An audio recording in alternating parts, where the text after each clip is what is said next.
Labis ang pagdadalamhati na magkakapatid nang dumating na ang kabaong galing Kuwait na may pangalan ng kanilang inang si Jenny Alvarado.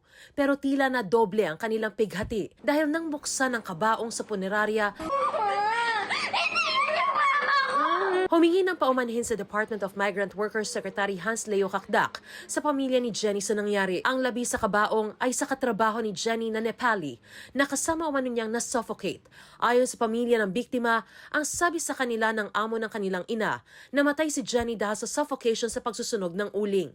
Pero kung ito raw ang ikinamatay ni Jenny at mga kasamahan nito, bakit daw napakaraming pasa at sugat ng Nepali na naiuwi rito? Hinala ng pamilya at maging ng grupong sandigan o samahan ng mga DH sa gitnang silangan may foul play sa pagkamatay ni Jenny at ng iba pa niyang mga kasamahan. Nakatakdang dumating ang tunay na labi ni Jenny rito sa bansa sa Huwebes.